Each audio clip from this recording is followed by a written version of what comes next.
Welcome to the podcast, Let the Prophet Speak. This is Isaiah 23, and this is Saul Weinreb, your host for the podcast.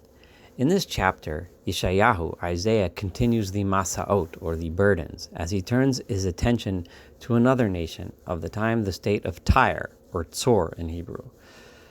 Tzor, or Tyre, was often an ally to the people of Israel and Judah, and was very well known, being close to the land of Israel, found on the just north of Israel, on the coast of what is now Lebanon. We need to describe Tyre a little bit more in order to understand this chapter. Tyre at the time was an island nation. It just so happens that today it is no longer an island, because several hundred years after the time of Yeshayahu, of Isaiah, the Romans built a causeway to attach it to the mainland, which they built in order to conquer the town. This causeway still attaches Tyre to the mainland today, so it is no longer an island.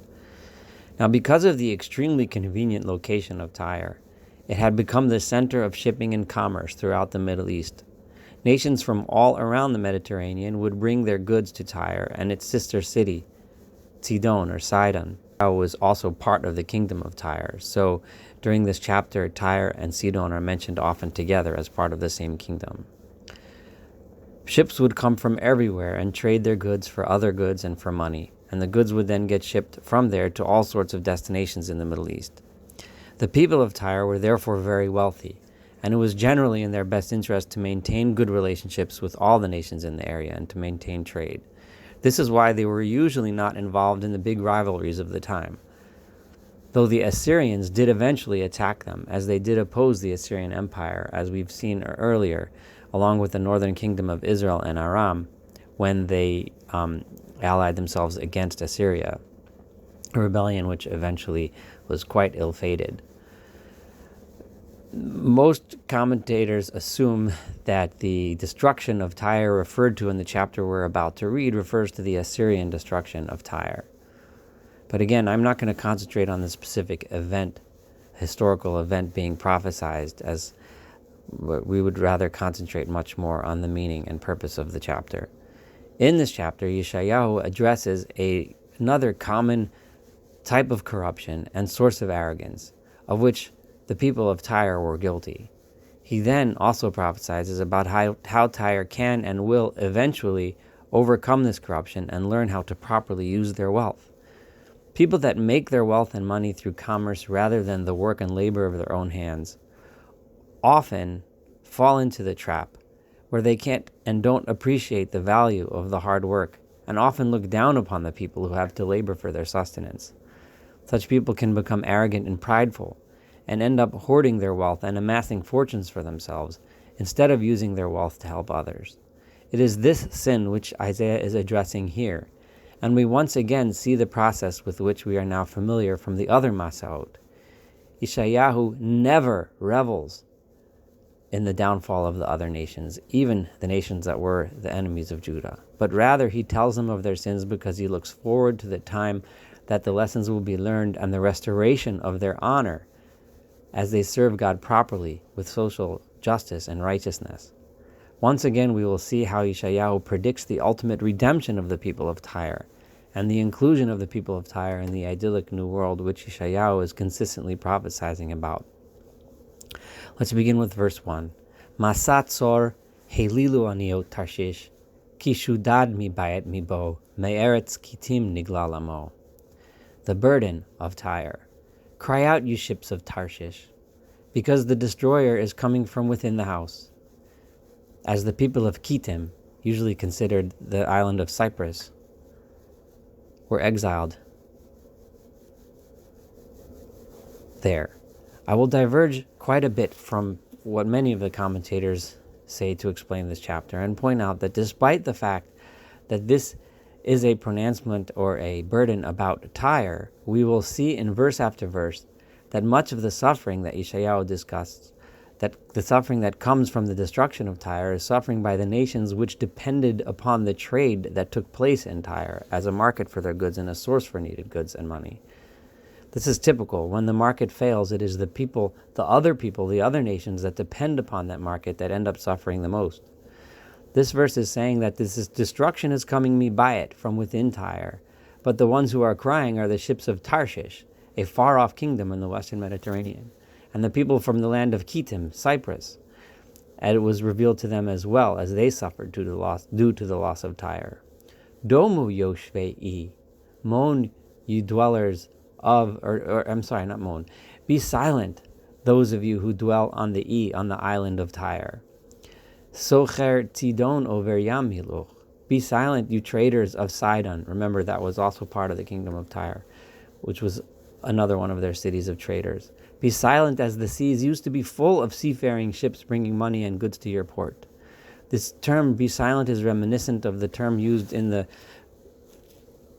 Leviticus, Vayidom Aaron, when Aaron in the desert was silent in the face of the death of his sons. It is the silence of one who suffers loss and has nothing else to say but silence. Domu, you people that are residents of the island, as you see the suffering that's happening to your place. Uvemayim rabim zera shichor kitzir yortevu asa vatihi sechar goyim.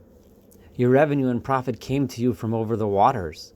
The harvests of the Nile from Egypt just came to you by boat, and you became the center of commerce for all the nations. Boshi tzidon ki omar yom, m'oz hayom lemor, lo chalti, v'lo yoladati, v'lo gidalti bachurim, ramamti bitulot. But Sidon and Tyre, you should feel shame instead of pride and arrogance. Instead of the arrogance which often results when people obtain riches without working, you should have felt humility. You did not work for this. You did not labor and give birth. You did not raise the young men or young women. This is a metaphor for the most difficult task that all humans have to face, the raising of children. We get to enjoy our children when they are older only because of the work we put into raising them. But the people of Sidon and Tyre have achieved all of this wealth without having put out the labor necessary to create the wealth. This is where they went wrong, where they became proud instead of humble. Ka'asher shema l'mitzrayim yachilu kishmo atzar. When this news arrives in Egypt, they will shake with fear because of what's happening in Tyre, because the Egyptians, who required it as a market for their produce, were scared that their market was lost. Ivru Tarshisha helilu yoshvei. Pass on this news to Tarshish, again, one of your main trading partners. Start to cry now, you residents of the island of Tyre. Hazos lochem alizah. Was this all of your wealth before a source of joy? Mekedem kadmata yovlu haraglea merachok lagor. In the old days, did this wealth give you the ability to travel the seas and start populating other ports of call in order to continue your business around the Mediterranean, as we know the people of Tyre, who were Phoenician in origin, used to do? Mi ya'atz zot al tzor hamatira. Isaiah asks an obvious question: who gives this advice? Who was the one who planned this destruction against Tyre? Why would someone want Tyre destroyed? Everyone has a stake in their success. No one wanted this to happen. Asher sochareha sorim kin aneha nichbade aretz. Its businessmen were like princes. Its kin aneha does not refer to the people of Canaan, despite its spelling, but rather it refers to its traders, were the honorable people of the land. Everybody wanted them to be successful because everyone benefited from the business. But no, Adonai Tzivaot Ya'atza, L'chalel Ge'on Kol Tzvi L'hakel Kol Nechbade Aretz. Only God himself would have planned an action against Tyre, and why? L'chalel Gaon Kol Tzvi, to take down the Gaon, the pride of all this Tzvi, all of this wealth. L'hakel, to take down all of these honored and prideful people of this land of Tyre, all of these nichbade oretz. Ivri artzeich kayor bat tarshish ein mezach od. Now, you, the people that used to trade with Tyre, you're going to have to wander your lands looking for places like a river wanders through the land. O people of Tarshish, there is no longer a harbor, a port for you to bring your goods. What did God do? Because Yadona To'alayam, God stretched his hand out over the sea and touched the island. Here Gizmam Lachos, he has now scared and made all of these kingdoms that depended on it tremble. Adonai Tzival Canaan Lashmeid Ma'uzneha. It is God that commanded the strongholds of all of these traders and said that they shall be destroyed. Kumi avori gam sham lo yanuachod. Vayomer lo tosifi od la'aloz hama'usha ka betulas bat Sidon kitim. Get up and find refuge on Kitim, on the nearby island of Cyprus. But even there, Gam Sham, still you will not find rest, God says. God says, you shall rejoice no longer, you who are me'ushaka, full of debts and creditors and loans, as traders usually are. No more will you be happy, you daughter of Sidon. Oreru armenosea shamalama pela, hein eretz kastim zeha'am lo haya, ashur yisadal etziyim. Hekimu bachunav. Behold,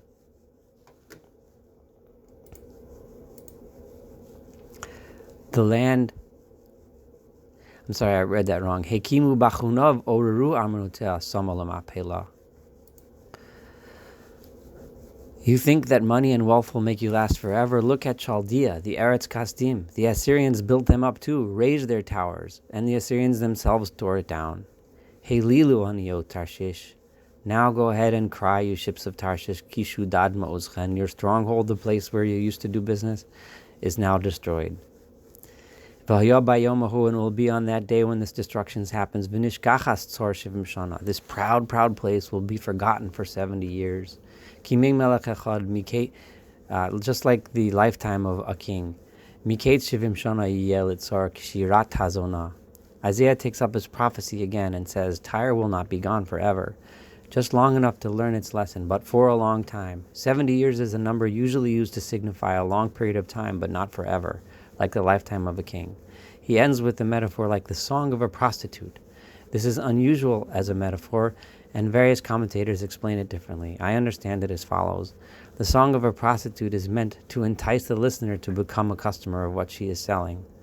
She tries to make it sound sweet, and make it as if she's interested in the listener, and as if there is true love here, but in actuality, she's only trying to drum up business.